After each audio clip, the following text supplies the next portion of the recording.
So greetings to everyone. I will be discussing three economic issues facing Malaysia, which is income inequality and poverty, youth unemployment, and commodity export dependency, and their impact on the country's economy.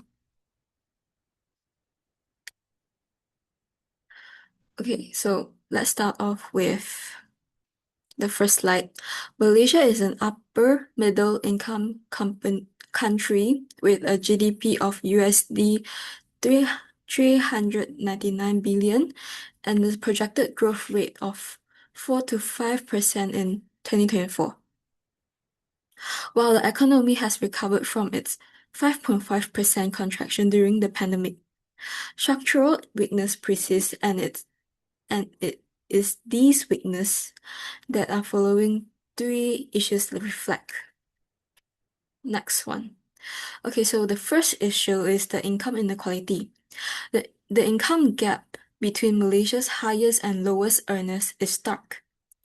So for B40 households, earn a mean monthly income just RM 3,035 compared to 16,088 ringgit for T20, a five-fold difference. With a Gini coefficient of 0.407 and 6.2% of households in hardcore poverty, inequality remains a serious structural concern affecting rural communities, ethnic minorities, and the urban poor most severely. Continue.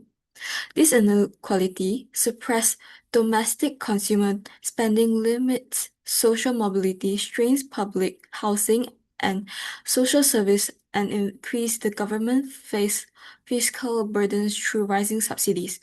To address this, the key solution includes expanding targeted cash transfer programs with stricter needs-based criteria, implementing more progressive tax system, raising and enforcing the minimum wage, and scaling up affordable housing schemes, such as Prima for B40 families. Continue. The second issue is youth unemployment at 10.3% in 2023.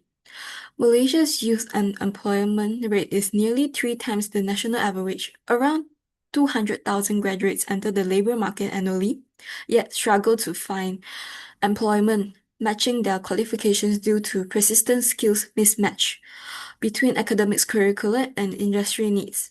This burden falls hardest on fresh grads with students loan debt, rural youth, and women facing additional barriers to employment.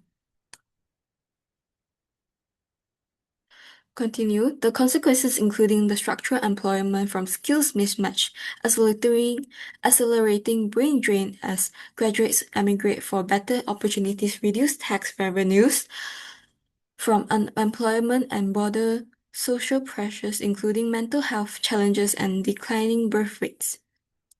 Solutions include aligning TVET and university curricula with industry requirements, expanding graduate training schemes like MyStep, providing entrepreneurships grant for youth-led startups, and investing in digital upskilling through the Malaysia's Digital Economy Initiative. Continue. The third issue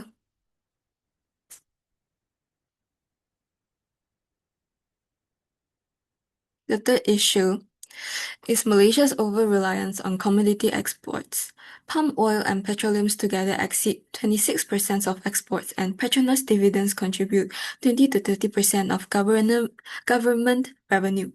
With crude palm oil prices fluctuating by up to 30% annually, the national budget is highly vulnerable to external price shocks that Malaysia cannot control.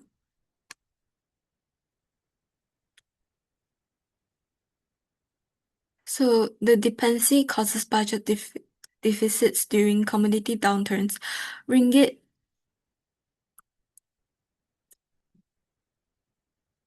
ringgit volatility, environmental pressures from palm oil expansion, and slower transition from to high-value knowledge community. Solutions include diversity into high-tech sectors other than New Industrial Master Plan 2030, investing downstream palm oil processing, directing sovereign wealth fund returns into technology and humans capital, and adopting sustainability certifications to protect export market access.